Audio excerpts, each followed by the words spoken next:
Good morning, good afternoon, or good evening, wherever you might be in this fine world. You are listening to the Startup Selling Show, talking sales with Scott Sabucci. That's me. Today's episode is a guest episode, and today's guest is Aaron Krall. Aaron is a second-time guest here on the podcast, and Aaron's one of those guys in the software SaaS world that I've just gotten to know over the last few years and kept in touch. It was time to start finding great people to join us here on the podcast. And I went back to Aaron and said, hey, how about a part two? And he very quickly and graciously said yes. So give you a little bit of background about Aaron. He'll tell you a little bit more once we get on, but I'll give you kind of the longer bio so you know why you should be listening to this episode, as well as give you a couple quick bullet points of what we talked about.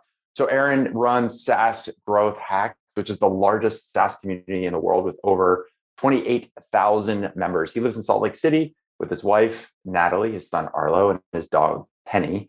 This is a little fun fact I didn't get to in the interview, but I wanted to ask him. He enjoys reading horror movie synopsis on Wikipedia, and he leaves reviews on Google Maps. There you go. Aaron, through his SaaS Growth Hacks group and his Accelerator program, helps B2B SaaS companies increase their leads and demo conversions using what he calls a SaaS Growth Playbook model. He's personally worked with hundreds of SaaS companies across dozens of industries and has helped thousands more attract their dream clients, convert them into rabid fans. The idea of dream clients is one of the topics that we covered. And the general theme of our conversation with Aaron, and this is so important, and I really hope that you'll listen to this episode, is about how do you find your ideal customer? How do you narrow down to a niche? How do you find those users who want your help, that need your help, and you really get the benefit from the service or the product that you provide? So some of the specific topics that we talked about was using his own journey developing SaaS Growth Hacks. How did he come to target his own niche of SaaS business to help? We talked the importance of niching. We talked about the importance of going to your customers and analyzing the customers you have. So even if you've only got 20K in MRR, 30K or 40K, and going back to those current customers and saying, like, why did you buy from us? Why do you continue to buy from us? He's got a whole playbook on client interviews that you can do to understand a lot more about the customers that you have and the customers who you should have moving forward. So we talked about the niche. We talked about an interview strategy. We also talked about the difference of semantics between a niche and a market and an ideal customer, or what he calls his dream customers. We talked a lot about the strategies for pursuing that. And finally, which was a really refreshing way to end the conversation, was him really challenging my bias and assumptions that many SaaS founders, because I'm in Silicon Valley and we work with lots of high growth startups, I asked him the question, like, well, how can somebody be so niche and follow this concept of dream clients and still build $1 billion company? And he pushed back hard on me in a very gentle, in a nice way. It's like, well, not everybody does, and that's okay. And we talked a bit about that. So if you're a SaaS founder and you're thinking through, like, how do we find our ICP? How do we figure out what our niche is? How do we get product market fit? And also asking yourself, do I really want and need to build the $1 billion company? Is there a way that I can build a company, make an impact, create the company that I want to create, serve the people I want to serve, and have a happy, fulfilling life? Then you absolutely want to listen to this episode and how we wrapped up with Aaron. So, so great to have Aaron on the show. I think you're really going to enjoy this episode. So let's dive right into my conversation with Aaron Krall. Aaron, Scott here. Good to talk to you again. Hey, you too, man. Good to see you. It feels like a really long time, but looking back, it kind of has been a long time since you were last on the show. Yeah, one COVID year is equal to 10 regular years. There you go. It feels like 10 years. The dog years. Yeah. One COVID year is 10 regular years. I like that. I'm going to have to steal that. That's good. Well, like I said, man, it has been a while. I mean, I consider you a good friend, even though we don't talk all that often. Yeah. Just because of some of the work we've done together. And obviously, we're helping a lot of the same people in the SaaS community and the startup community. I got a bunch of topics that I would love to get to. I know we're not going to get to all of them. So before we do, maybe if you could take 30 seconds, a minute or so, for people that aren't familiar with who you are and what you do. Who are you? Who's the man behind the man behind the man? What do you do? Who do you help? Just to give the audience a little bit of context for what we're going to talk about. Yeah, sure. So I started six or so years ago, I started a group called SaaS Growth Hacks on Facebook. And my intention for starting that group was I was just tired of serving every niche, and I wanted to pick a specific type of person and company that I could really help and type of business. So I started SaaS Growth Hacks to kind of learn more about the industry and so 6 years later, we have I started this accelerator program for SaaS companies who are between 20 and 60K MRR to get them to 100K MRR as quickly as possible. And our team kind of does everything for them, and we guarantee results, and it's been amazing. We get to work with really amazing products that have a really great team behind them, but that are missing kind of the marketing side, and we come in and we fix that. And so we're working. We have that going on right now, and the SaaS Growth Hacks group is now at 28,000 members, and that is just a great community. Just probably one of the most helpful communities I've ever been a part of, and to get help and advice, and so that's kind of what we're doing right now. That's awesome, and I'm familiar with the group. I've been part of the group now for a few years, and I do a lot more hovering, and every once in a while I'll pop in there and add a comment where I feel like I can add some value. I think the reason that I sometimes don't add comments is because by the time I get to a post, and this is huge props to your community, it's like already had somebody ask the question. It's already got like 28 comments. Yeah. Like, well, what else can I add to this conversation at this point? Which really, is just fabulous. And I think it really is an indicator of how you've created such a strong community of people that are willing to help each other. Yeah, thanks. Yeah, it's great. It's a great community. I'm curious, you said that you started the group because you wanted to get more specific on who you helped. Who are you trying to help, or what was the wider breadth of activity you were doing prior to niching down to SaaS founders between 20 and 60K MR? I bounce around between a lot of stuff. I haven't had a quote unquote real job for many years now. And I've just bounced around trying to figure out where I can something that I really enjoy doing, where I don't get burned out, that allows me to serve people at scale and really help a lot of people, right? And I've just been really searching for something, and I bounced around from like internet marketing stuff. I had my own video production agency. We did like an ad agency thing. Like we would actually go into like a paint store, and we would create all these marketing videos for them, like funny marketing videos, not like lame ones. I think they were funny, at least. It was just really hard. It's hard to scale, and I couldn't duplicate myself, and the work was fun, but I was getting burned out. And so I just stopped everything. I kind of sold off my agency, and I decided, all right, where am I going to focus? Who should I really help? Who can I really help the most? Because I've been put on this earth, and I know that there's a group of people that I can help better than anyone else can. And I think that's where a lot of entrepreneurs start, is they think they can help people better than anyone else in the world can. I can't help everyone, and I can't help most people, but there's a small group of people that I feel like I can help. And that's why I started SaaS Growth Hacks, because I figured software was an area where I could really come in and help, and I was really passionate about it. And so 6 years later, we've kind of narrowed in. We've identified the person we can help the most, and we only do a specific number of things. We work with partners if we can't help, and our goal is to just like deliver world-class value and services to companies who really need it.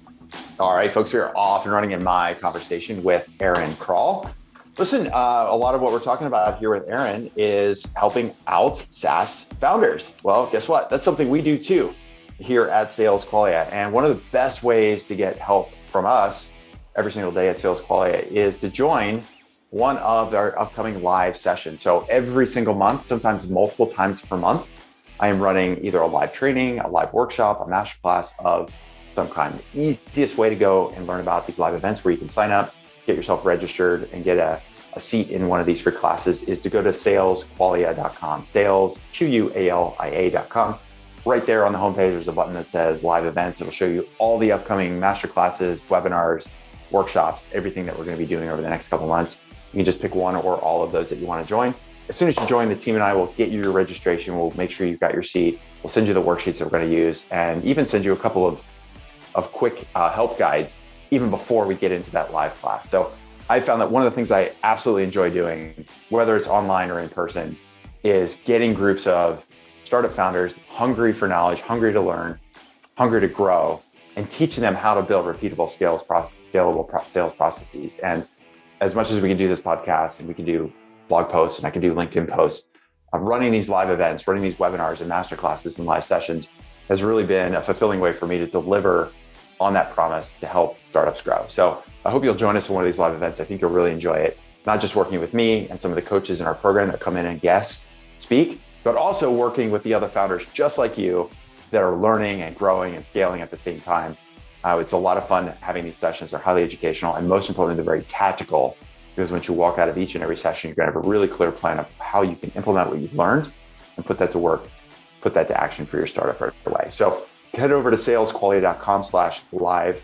Just go to salesqualia.com. Actually, it's the easiest thing. salesqualia.com. Click on live events, get yourself registered for the next one, and the team will get you set up with your seat. So that's it for now. Let's head back to my conversation with Aaron Krall. That kind of dovetails really well into one of the topics I specifically wanted to talk to you about, which is, you're talking about finding a niche and getting really specific about the people who you can help, and probably even as important or even more importantly, people that you decide you can't help. It's like qualification by disqualification. So I'd like to dive more into this idea of finding and owning a niche, and how do you find ideal customers? Because I know you have a lot of experience with helping the SaaS founders in your group do that. And before we get there, what made you land on SaaS founders? You mentioned that you want to work with SaaS companies or software companies, even though you're an agency. Was there something in particular that jumped out at you, or maybe you worked with SaaS founders in the past? Because that's not like, they're not people that own paint stores, right? Yeah, no, it's how did you totally arrive different on that? Yeah, totally different niche. Totally. I don't tell many people this, but when I started, tell a lot of people now. So everyone's going to know. But we won't tell anybody. Okay, good. Yeah, just between me and you and everyone else. All right, and if you're listening, keep this a secret, please. Listening. Yeah. Don't tell anyone. Yeah. When I started SaaS Growth Hacks, like a month before, I didn't even know what SaaS meant. I thought SaaS had something to do with like enterprise, something like software, and I was like totally avoided it. Totally avoided. I understood paint stores, and I understood people, and I understood how to like sell chiropractic work, but the online and software stuff was a little bit beyond me, because I'm not a developer. Like I can't, dude, if you're like, hey, can you fix this WordPress thing? I'd be like, no, man, I can't do that. I don't know the difference between like PHP and CIA and SA. That's not totally true. I'm being facetious, but like, I don't know. I really have no idea about any of that stuff. But we're really, really good at is I'm really, really good at finding the messaging and communicating complex things that are hard to understand in a way that people understand them and really want them. That's what I was good at. So I was like, well, and a lot of this was because of a mentor at the time who I was working with, who really helped guide me into this direction. I wouldn't even considered this if it hadn't been for him. But I discovered, well, in the software world, there's a majority of software founders are developers. They're not marketers. So why, I don't want to go into a bunch of companies that are expert marketers and tell them how to market, because they don't really need my help. Who needs my help? Or people that have something really, really great that have no idea how to talk to the world about it and how to get it out to the right people. And they're amazing people. They just don't, they're spending all this time on the product. They don't have time to like learn how to do Facebook ads and YouTube ads. And the ones that do, great, that's totally fine. That's not the type of person that I usually work with. But there's a massive amount. And then there's another group within that group that are like non-native English speakers who are trying to market to an English market or English speaking market. And like, that's another disadvantage. Like I can help even more with when someone fits those criteria. And so over time, I just realized, man, there are so many great people out there with great products who are just kind of limping along, who have no idea what to do. They're undiscovered stars, and I want to help them. And it took me a while to kind of figure out who I wanted to work with and who was the best one. I worked with, multi-million-dollar companies. I worked with little, startups, founders that didn't have any money at all. And it took me a while to figure out who I can help the most. But when I finally figured it out, it was like, that's when everything clicked. And everything from that point was so much easier. And which is kind of like my big message for SaaS founders. It's not just unique to me, like finding your niche and understanding who you serve the most and getting product market fit. We call that product market fit in SaaS, but like in the regular world, it's just like, who's your ideal customer? It's the same thing. It goes from business, from industry to industry. And so that's kind of like what I love talking to SaaS founders about, helping them find that product market fit, because everything after that is just so much easier.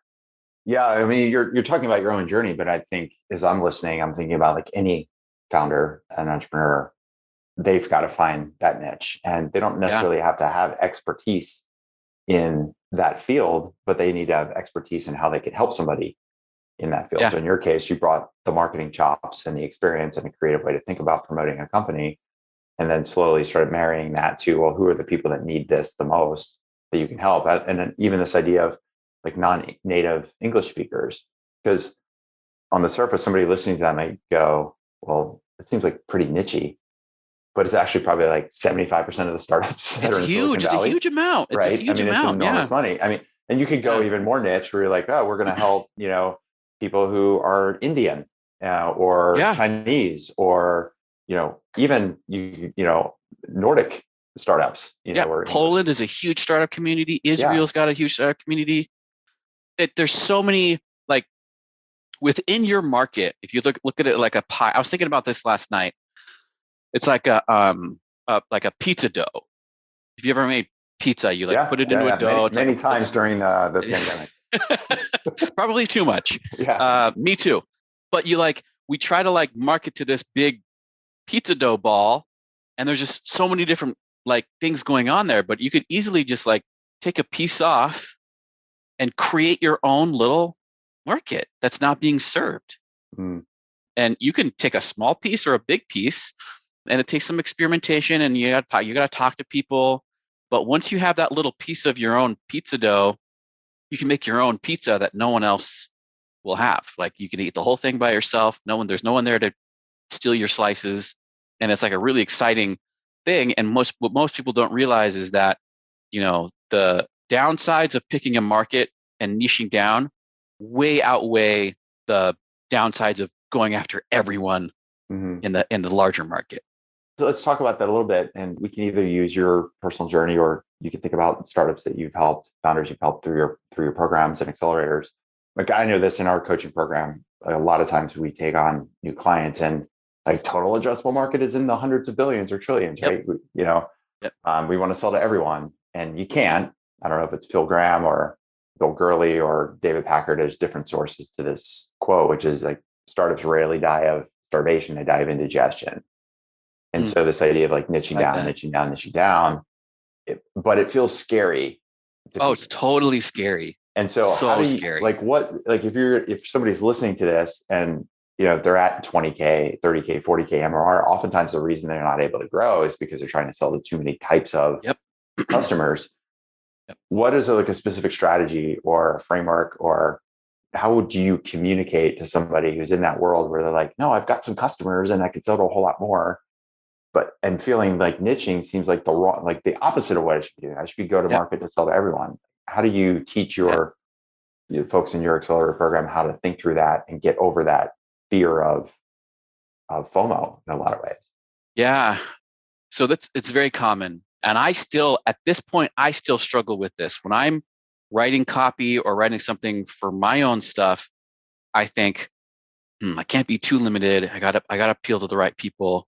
And I have to fight that. Like that nature all the time, and I do this all the time. So if you feel that way, you are like 100% just like everyone else. Like no one in their right mind thinks I'm going to go to a smaller market and target a smaller amount of people. Like logically, that makes no sense, right?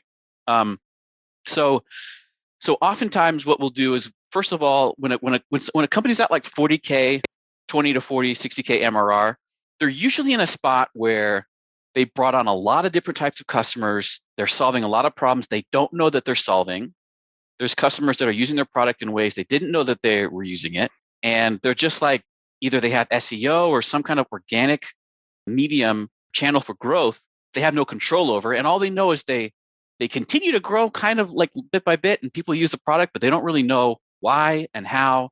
And it's like, who do we focus on? So the first thing we do is we go into their data and we look at what is a customer that's paid you most and been with you the longest. Usually that's somebody that is solving a big pain. If they've been with you a long time and they paid you a lot of money, you most likely are solving a really big pain for them. Okay.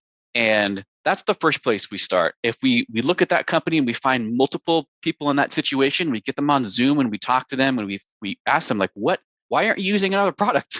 like You why almost, like, us? interview them, not like Yeah, a case you study interview them. interview. It's just like, hey, like, why the heck are you buying this thing? Yeah, we ask them questions like, what was the problem that you came to us to solve? What was happening in your business that caused you to start looking for a solution like ours? How much is this problem costing you in time, money, resources? And help them like work through it. They'll say, I don't know. And you'll say, well, let's think about it. Like, our product saves you. What is the benefit of our product? Oh, well, it saves us time. Well, how much time? Okay, like, what would you do if you didn't save that time? What impact does that have? What impact does that have on that? And you dig in, you try to figure out, and by the time you're done the conversation, they realize they know it's a big pain. They just don't know how much of a pain it is to them.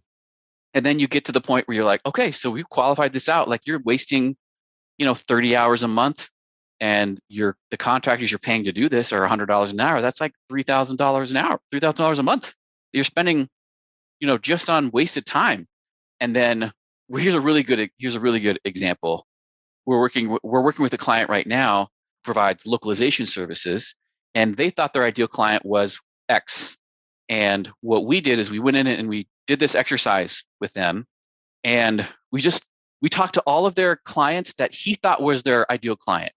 And what we got back from them was, it was so interesting. It was so fascinating. We had one client actually say, I don't really want or need your service right now. It's just something that somebody else made me get.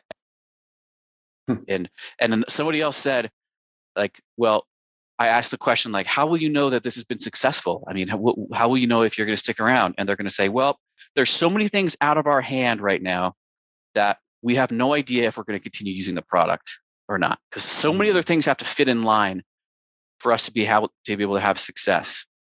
And we walked away from all those conversations realizing this isn't the right client. These people don't really love the product. They're just getting it because they were told they need to get it. And there's so many things out of our control that even if our product performs perfectly, they still might cancel in a month because of all these other things that are not working. So part of it comes down to just talking to your customers and figuring out, like, how are they using your product, why they're using it, and what is the pain that's being solved, and how to quantify that pain. It's not always money. Sometimes it's time and stress. Sometimes you have buyers that have different pains than the users have, and you have to speak to them differently. But what we found is that after talking with all these customers, we realized this is not the market to go after, and we just stopped. But we decided, okay, we asked the question, what part of the market do we solve the biggest pain for? Like, is there $1 million problem that we could solve, or a $100,000 problem we can solve? And we found one. We found a market that is literally losing millions of dollars a year because they don't have a product like theirs. And this founder has so many meetings with people now. He just signed a $15 million deal. $15 million, and it's all profit for him, but potential 15 million, with like one of the biggest companies in his sector. And he has like 3 or 4 more meetings, and people are like desperate to work with him. And it's just like amazing, because not many people get to experience what it's like to sell a product that people are desperate for. And when you finally do, you know it and you get it. And this market isn't super big. I think maybe there are maybe 100 customers, or maybe 200 in the world that they could sell to, but each one of them has a pain so big that they are desperate to solve it. And we only figured that out by just talking to people, right? Like different markets and experimenting. But now that we found it, we're not going back to these like one-on-one clients who don't even need us anymore. We're going to go to people that really actually need us, right? So hopefully that answered your question. I kind of went off on a little bit there, but yeah, it's a matter of just talking to people and exploring. And I would say mostly with an attitude of curiosity, just being curious and saying, why are you using our product? Is there another market that could use it better than us? Can we solve a bigger problem with our service? And then getting and talking to your customers and just pitching your idea in front of people, seeing what sticks. That's a really great story. And like for me, as I'm listening, I'm thinking, okay, what are the lessons that I'm pulling out of this? Just hearing you talk, Aaron. So one is like, it would be easy to be complacent with this incremental growth. So if you're doing 20K a month and next month it's 22K and the month after that, maybe it's 23 and a half, and then it drops, you have a few cancels and you're like, okay, but like we're going up and to the right, even if the slope is really small. We're getting leads, leads are coming in, we get people book meetings and that kind of thing. So, it's all kind of working, right? And if it's not broken, don't fix it. It could be really scary to turn around, because if you have customers that are buying your product and you don't know why they're buying the product, I know for myself, I'm like, what if I call them and they go, oh, we didn't even realize we were still subscribing to you. Yes, Maybe that's we should go ahead and fear. cancel. Of course, right? Because you're like, oh crap. Even if it's $30 a month as a SaaS product. But what if it's not? What if it's a $3,000 a month enterprise product? And you've had somebody that's been buying from you and you think like, okay, this has been a customer for 12 months and they're paying us $3K a month, which is more than most. But I haven't really heard from them in a couple of months. We don't get any support tickets. We don't, like, we kind of see some usage, but not really. It's almost like I don't want to give up that revenue, because if I upset the apple cart, like what am I doing? I'm shooting myself in the foot. Especially when you're under 20K. Yeah, every dollar is like precious to you, Yeah, if you're bootstrapping or even if you have raised some capital, like you're thinking in 6, 12 months, 18 at best. If you're doing 20, 30K in revenue, at best you're getting like a seed round that will get you 6, 12 months in runway. And you're going to go and blow up a customer that's paying you a lot of money. That can be super, super scary. And either way, at some point they're going to cancel. At some point, the contract's going to come up. Somebody's going to switch jobs. Procurement's going to come around. Like, what's this going on? Even worse, they might come back and ask for a refund of some kind, and now you're in some kind of contentious legal thing. I mean, that's pretty rare, but So having the courage, so much fear, so much. Like, can you hear? If you're listening to this, you can see like there's so much fear. That's coming out, and that fear is like a huge roadblock for growth and scale. But continue. You're absolutely right. All those are legitimate, totally legitimate fears. Yeah. So number one lesson is like, don't be afraid to go to upset what you could be an apple cart. To use that axiom. The second thing I heard, which is asking really deliberate questions. We do teach our clients to do this. We do it specifically for marketing purposes, because if you have some early customers and you're going out and doing outbound, or you're going out and doing marketing, but especially if you're just doing outbound, you got to figure out what words to put in the email that aren't like, hey, we have this product. Do you want to see a demo? Here's my Calendly. Of course, that doesn't work. You want to figure out like, how do I communicate to people who I want to be my buyers? What we tell our clients is, here's a client interview project. Go talk to your customers and ask them some of the questions that you asked, because it's going to surprise the hell out of you. Like, why did they think they were buying from you versus the actual value they're getting 6 months later? Because there might be all kinds of other value you don't even realize, or what they thought was the reason they were buying turns out wasn't the real reason they were buying. And who are the decision makers and who are the users? And all of a sudden you're getting those interviews, you record them, transcribe them, and use the exact words that they're using in your emails, as opposed to what you think that person on the other side of the cold email thinks they want to get. So there's a lot of value in just like in going and talking to people, not asking for case studies, because you might not even want a case study from somebody who's not a perfect customer. 100%. Could not agree more. That's like we teach our founders the exact same thing. Yeah. So those were two really big lessons for me on that. So I guess like continuing on this thread a little bit. So you're at this place, you go, okay, like we've got some revenue, we got some customers, we're still not really sure who our customers are. You had mentioned earlier about who's your longest customer and who's paying you the most. I think those are the two axes that you're using. Something that I've looked at, and I'm curious on your perspective on this, which is how difficult is it to service that customer? Like somebody might have belonged. Be a customer for a while, pay a lot of money, but if they're like a huge pain in the neck. Or they're always asking for custom integrations or all those kinds of things. Like I feel like that should be part of the rubric. I'm sure it probably is at some level. Yeah. I mean, that's the first thing we look at is how long they've been around and how much they paid you.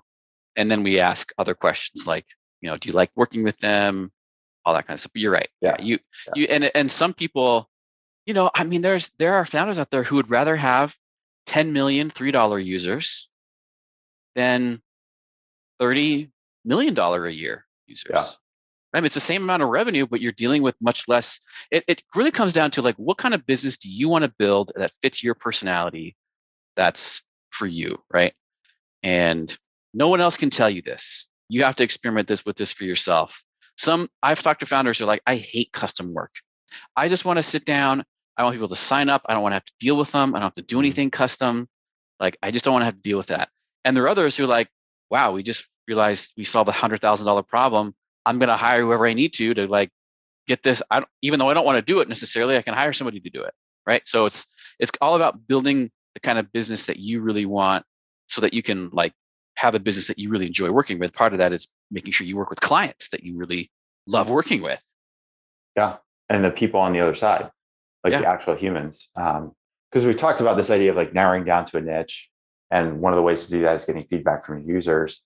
One of the topics I wanted to discuss, which is probably a good follow on here, which is like dialing into, okay, if there's a certain niche or vertical or segment, however you want to describe that, is there a definitionally difference? Is there a difference between niche versus ICP? I'm sure there is.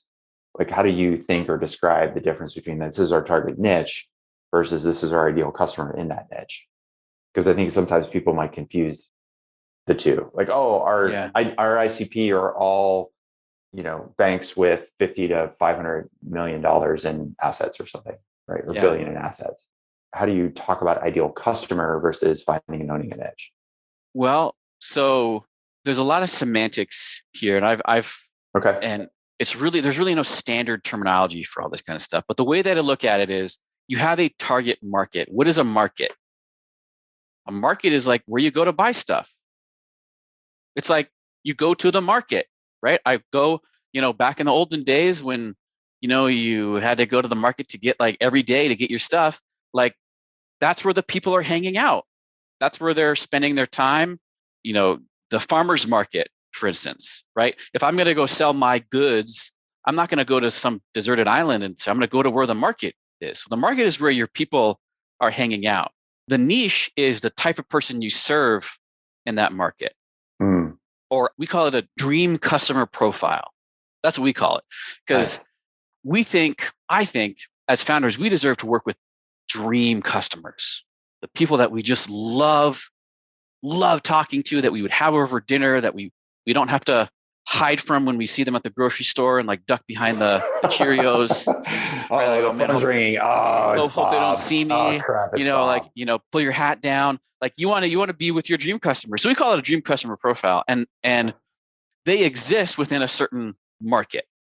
So your market might be banks with 10 million to 50 million in revenue, right? Like that might be the market that you serve, but the profile that you serve within that market could be really way more specific than that, right? It could be credit unions, within small towns, right, who have XYZ. And the way that you figure that out really is by asking yourself, what criteria does a dream customer have to meet for me to guarantee a huge result? Like, what would have to be true?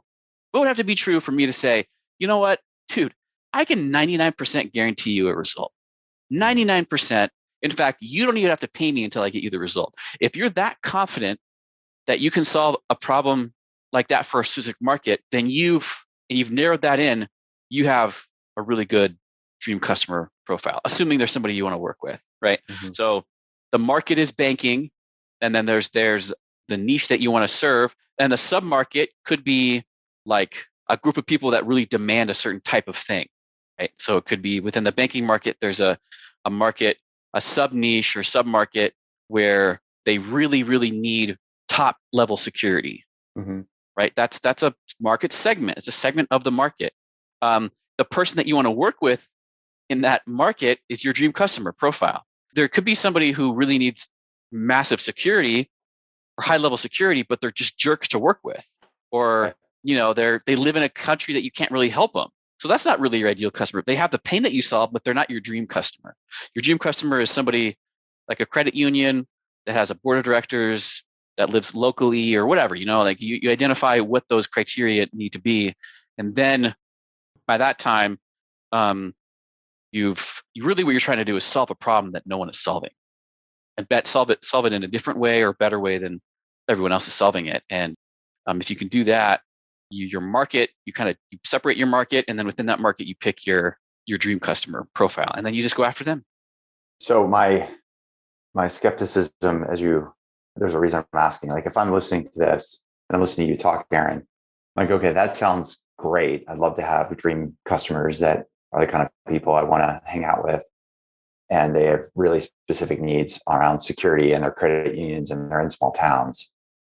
But dude, Aaron, I'm trying to build like $1 billion company here. I'm going to make a huge impact in the world. What you're describing sounds like a nice little, niche software company where I can make a pretty good living, but not really going to make the impact. Now, I know that's not true. I know there's something else to what you're describing. Oh, no. No, it totally could be true. Oh, okay. It totally could be true. About that. But a lot of people, that's what they want. They want to be silently wealthy and quietly live an amazing life for them and their family. Like, I know founders, we love working with founders who don't want to build billion-dollar companies, because I don't want to build a billion-dollar company. That sounds miserable. I'd like to make enough money where I can have a huge impact on the world and have a team that I can control and manage and love working with. Like, the thought of being Elon Musk or Steve Jobs or Jeff Bezos, man, that does not appeal to me. There are some people where that appeals to them a lot. And so it all comes back to, what kind of business do you want to build? Do you want to be a quietly wealthy and make an impact on your little section of the world that you're passionate about? Or do you want to build $1 billion business? If you want to build $1 billion business, you have to take a step back and think, all right, one, is my market growing? Because if the market's not growing, then I'm not going to be able to scale. Two, am I solving a big enough problem? I'm solving $1 million problem right now. How can I solve a $10 million problem? Right? So you have to ask yourself those questions. Like, some people are perfectly fine solving a $100,000 a year problem and selling their product for $10K a year, and they just do it. And then finally they move up market when they have more experience and when they feel more comfortable selling higher ticket stuff. And some people like selling $4 a month products, and they just, it just works out for them. It's not very sustainable probably to stay at that level, but I mean, it's perfectly possible that, you pick a niche that you won't become a billionaire in, but you have to kind of run the numbers, right? Like, how many credit unions are there going to be in the next 20 years? Is the market growing? Is it shrinking? Do you solve a big enough problem? All that stuff you have to take a look at when you're thinking about who you want to go after. But it's pretty rare, in my opinion, what I found, it's pretty rare to go for us founders, especially with our kind of brains, the way our brains work, it's pretty rare for us to go so niche that we're limiting ourselves. It's so rare to have that happen. And if you do get to that point, you'll find out really quickly that there's not enough people out there, and you can expand your market a little bit. It's better to start smaller and go up a little bit and expand. And what can you add to your offering to expand your market, solve more problems, than starting really, really big and then narrowing in. That's not always the case too, because if you're at 20K, you're probably bringing in as many people as you can, and you have to figure out who your product market fit is, and you won't know until you just start talking to people and bringing as many people on as you can. And that's one way to do it. It's not bad or good. It's just one way to do it. But if you really want to scale faster and more predictably, getting that niching down into a market and then running those little tests is pretty safe bet. Yeah, that's an interesting response, because I think even myself, and I had bias in that question, saying, well, doesn't everybody that runs a software company, don't they want to raise a bunch of capital and make $1 billion company? But that's just because I am in Silicon Valley, and oftentimes the clients we work with are the ones looking for that seed round, and then the A round, and then the B round, and they want to grow to $1 million, and then 3, and then 10 in 3 years. Whereas, the other 98% of the founders out there are like, no, I want to build a great software company doing a couple $1 million a year in revenue, and then sell it. And then sell it for a couple multiples, and then move on to the next project. Are paying 10x revenues in some cases. Dude, I mean, that's not a bad business to be in. Yeah. Build a software work for it for a 5, 6, 7x multiple, take a year off, and then work on a passion project or work on your next thing. Yeah. And they don't have investors to talk to. They don't have a board they have to communicate with. There's not all this pressure. And that's how I am. I don't you have a very unique perspective because you've come because of the way that you kind of where you've been and where you lived and what you've done. I haven't lived that life. I just want to be quietly wealthy and drive around an old truck and have enough money to do what I want and really make my impact on the world where I'm not the one who's like, on news stations, even though I do own the SaaS Growth Hacks group. But dude, it's so niche. No one knows. I don't walk down the street and people are like, hey, you're from the SaaS Growth Hacks group. You're what a friend of mine used to call selectively famous. Yeah, very, very selectively famous. When I go to other conferences, I get called out, and it's fun, and I enjoy that. But that's not really what I want, So, but here's the thing: is we make assumptions. We assume so many things about our customers. We assume so many things about what they want, what we think they want, what they need, and then when we actually dig in and find out, we're like, wow, that's not what I expected at all.